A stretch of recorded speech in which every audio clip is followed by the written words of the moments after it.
この本を読むだけであなたのプロジェクトの常識が変わります。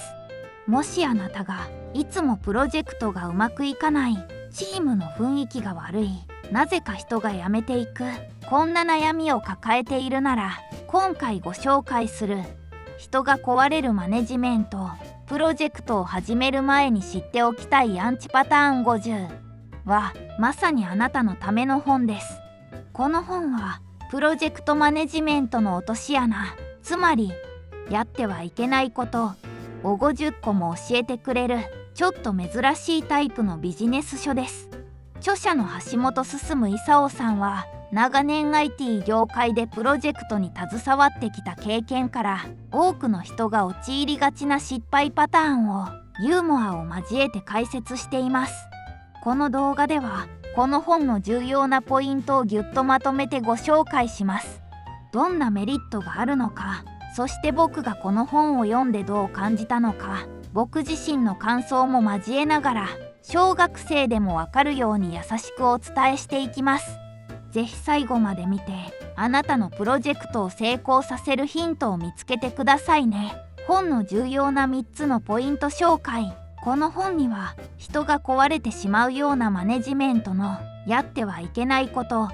が50個も書かれていますが、今回はその中でも特にこれは大事と感じた3つのポイントを厳選してご紹介します。ポイント1、言ったつもり聞いたつもりが一番やばい。プロジェクトが失敗する原因でよくあるのが、言ったのに伝わってない、聞いたはずなのに違うというコミュニケーションのすれ違いです。この本ではこれを言ったつもり聞いたつもり症候群と呼んでいます。例えば、あなたは「えいをお願いね」とチームのメンバーに言ったとします。あなたは「えいを完璧にやってくれる」と期待していますが、相手は「えいの準備だけしておけばいいんだな」と勘違いしているかもしれません。こんな小さなすれ違いが積み重なって、プロジェクト全体が大失敗につながることがあるんです。この本ではこうしたつもりを防ぐためにちゃんと確認し合うことの大切さを教えてくれます。具体的には、話した内容をメモして確認したり、相手が理解しているか質問したりすることです。シンプルなことですが、これができていないプロジェクトが本当に多いんです。この部分を読んで、自分も普段の生活で言ったつもりになってしまっていることがたくさんあるなと気づきました。例えば、家族に「あれお願いね」と言っても、具体的に何をどうするのかまで伝わっていなくて、後で「そういうことじゃなかったんだけど」となることがありました。プロジェクトだけでなく、日頃のコミュニケーションでも相手に伝わっているかを確認する大切さを改めて感じましたね。ポイントに、困った時に相談できない空気がチームを壊す。プロジェクトを進めていると、必ずと言っていいほど困ったことが起こります。でも、こんなことを聞いたら怒られるんじゃないか、こんな簡単なこともわからないのかと思われるのが嫌だと思って一人で抱え込んでしまう人がいます。この本では、こんな相談できない空気がプロジェクトをダメにしてしまうと警告しています。例えば、ある作業でトラブルが起きたとします。本当はすぐに助けを求めるべきなのに、周りに相談できずに一人で解決しようとして、どんどん時間が過ぎていく。結果的にもっと大きな問題になってしまったり、納期に間に合わなくなったり、最悪の場合、その人が燃え尽きてしまったりするんです。この本は、困った時はすぐに助けを求めること、そして助けを求めやすい雰囲気を作ることがどれだけ大切かを教えてくれます。チームのリーダーは、メンバーが安心して相談できるような関係性を築くこと。メンバーは小さなことでも、これってどうすればいいんだろうと感じたら、すぐに誰かに聞いてみること。これがプロジェクトをスムーズに進める秘訣なんです。実際にこの方法を試してみたところ、チームの雰囲気が本当に良くなりました。以前は何か問題が起きるとどうしようと黙り込む人がいたのですが、僕が困ったら何でも言ってねと伝え続け、率先してこれ教えてほしいんだけどと質問する姿を見せるようにしました。するとメンバーも私も実はと相談してくれるようになり、みんなで助け合う意識が生まれたんです。おかげで小さな問題が大きくなる前に解決できるようになり、プロジェクトがスムーズに進むようになりました。ポイント3、見えない目標は誰もゴールできない。プロジェクトには必ずゴールがあります。でもそのゴールが曖昧だったりコロコロ変わったりすると、チームのメンバーはどこに向かえばいいのかわからなくなってしまいます。この本ではこれを見えない目標症候群と呼んでいます。例えばとにかく最高のシステムを作ってと言われても、最高のシステムってどんなものなのか人によってイメージが違いますよね。まるで霧の中でどこに向かえばいいかわからないまま走り続けるような状態です。目標がはっきりしないと、メンバーはこれで合ってるのかなと不安になり、モチベーションも下がってしまいます。最終的には時間ばかりかかって期待通りのものができなかったり、プロジェクト自体が中止になったりすることも少なくありません。この本は目標は誰にでもわかるように具体的に示すこと、そして一度決めた目標を安易に変えないことの重要性を強調しています。具体的にはこのプロジェクトでどんなシステムをいつまでにどれくらいの費用で作るのか、お数字や言葉で明確にすることです。みんなが同じゴールを目指せるようにすることで、チームは迷わず力強く進むことができるんです。この部分を読んで目標設定の重要性を改めて感じました。僕自身も以前はいい感じに仕上げてなんて漠然とした指示を出してしまうことがありました。結果としてメンバーが戸惑ったり、僕のイメージとは違うものが出来上がってしまったりして、結局やり直しになった経験があります。目標を具体的にすることでメンバーも自信を持って作業に取り組めるようになり、無駄な作業が減って効率的に進められるようになりました。見えない目標は本当に誰もゴールできないんだなと、この本を読んで心から納得できましたね。エピソード紹介。この本には著者の橋本さんが実際に経験した思わずあるあると共感してしまうような失敗談がたくさん載っています。その中でも特に僕の心に響いたエピソードを一つご紹介します。印象的なエピソードの一つに、会議は始まるのがゴールというアンチパターン、やってはいけないことがあります。これは会議を始めること自体が目的になってしまって、肝心な会議で何を話し合うのか、会議で何を決めたいのかがはっきりしないままだらだらと時間が過ぎていくという状況を指します。僕も以前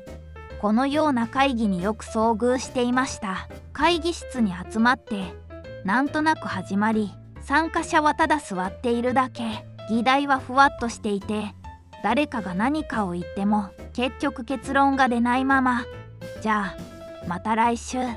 で終わってしまう。これってみんなの貴重な時間を無駄にしているだけですよね。この本を読んでまさに僕が経験してきた会議は始まるのがゴールそのものだと感じ、苦笑いしてしまいました。会議は何かを決めるため、問題を解決するため、情報を共有するために行うもの。そこには必ず目的が必要です。このエピソードは会議の目的を明確にせずに行うことがどれだけ非効率で参加者のモチベーションを下げてしまうかを教えてくれます。まるでどこに行くか決めずにバスに乗るようなもので、結局どこにもたどり着けません。このエピソードを読んだ時、特に会議の目的を明確にすることの重要性に改めて気づかされました。それ以来、僕が会議を開くときは、まず今日の会議で何を決めたいか、どんな結果を出したいかを最初にはっきりと伝えるようにしています。そうすることで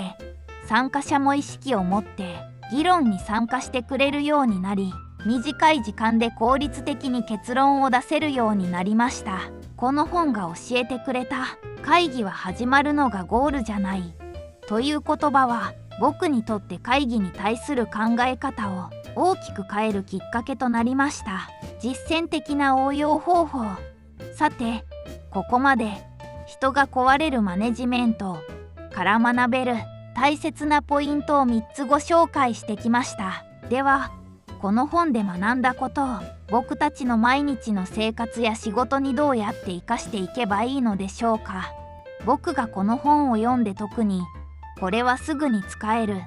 と感じたのは、先ほどの言ったつもり聞いたつもり症候群や見えない目標症候群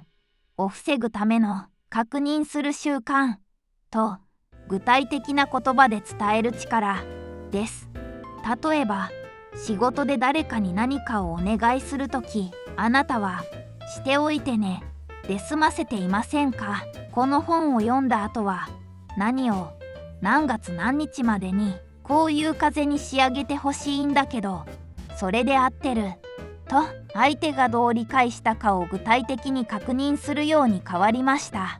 これだけで後からの思ってたのと違うというトラブルがぐっと減るんです。まるで道を教えるときに、あっちの方とざっくり言うのではなく、あの角を右に曲がって3つ目の信号を左だよと具体的に伝えるようなものです。また、チームで何か新しいことを始めるときには、みんなで集まって何を目指すのか、どんな状態になったら成功なのかをホワイトボードに書き出したり図にしたりして、全員が同じイメージを持てるようにしています。文字だけでは伝わりにくいことも絵にすることで、なるほどと理解が深まることも多いんです。まるでみんなで宝探しをするときに、どこに宝物が隠されているのかを地図に書いて示すようなイメージです。実際に自分でもこの方法を試してみた結果、驚くほどチームの動きが変わりました。以前は指示を出してもなかなか思うように動いてもらえなかったり、途中で方向性がずれてしまったりすることがありました。でも具体的に確認し合ったり、目標を絵で見せたりするようになってからは、メンバーが自信を持って作業を進めてくれるようになり、プロジェクトの進行が本当にスムーズになったんです。何よりもみんなが自分たちのやっていることがはっきり分かっているという安心感が生まれたのが一番大きな変化でした。まとめです。この本、人が壊れるマネジメントプロジェクトを始める前に知っておきたいアンチパターン50を読んでみて、僕は心の底からこの本に出会えてよかったと感じています。特にコミュニケーションのすれ違いで悩んでいる人、チームのメンバーがなかなか本音を話してくれないと感じている人、プロジェクトの目標がいつも曖昧で進め方に迷いがある人にはぜひ手に取って読んでほしい一冊です。この本は難しくて堅苦しいビジネス書とは違い、漫画や具体的な失敗エピソードがたっぷり載っているので、まるで物語を読んでいるかのようにスラスラと頭に入ってきます。小学生でもわかるようにとお願いされましたが、本当にわかりやすく、僕も読み進めるうちに、ああ、これ自分もやっちゃってたなと反省することばかりでした。この本を読むことで、あなたは人が壊れるマネジメントのやってはいけないことを具体的に知ることができます。そしてそれらをどうすれば改善できるのか、そのヒントもたくさん見つけることができるでしょう。まるでゲームで隠された落とし穴の場所を事前に教えてもらうようなものです。危険を避けて安全にゴールにたどり着くための地図がこの本には詰まっているんです。私がこの本をおすすめする理由は、単にプロジェクトマネジメントの知識が身につくだけでなく、チームのメンバーとの関係性や日頃のコミュニケーションの質を根本から見直すきっかけを与えてくれるからです。結果として僕のチームは以前よりもずっとスムーズに、そして楽しく仕事ができるようになりました。さて、今回は人が壊れるマネジメント、プロジェクトを始める前に知っておきたいアンチパターン50という本について、感じたことや皆さんの日々の生活や仕事にどう役立つかをお話ししてきました。この本は単なるビジネス書ではなく、人との関わり方やチームで何かを成し遂げるための大切なヒントが詰まった一冊です。もしこの動画を見て面白そう、読んでみたいと感じた方は、ぜひ手に取って読んでみてください。きっとあなた自身のマネジメントや人とのコミュニケーションの悩みを解決する大きな一歩になるはずです。そしてすでにこの本を読んだことがある方は、ぜひ感想をコメント欄でシェアしてください。この本についてもっといろいろな方と語り合いたいです。このチャンネルではこれからも皆さんの毎日がちょっと豊かになったり、仕事がもっと楽しくなったりするような本を分かりやすくご紹介していきます。今回の動画が役に立ったな、面白かったなと思っていただけたら、高評価とチャンネル登録を忘れずにお願いします。最後までご視聴いただき本当にありがとうございました。また次の動画でお会いしましょう。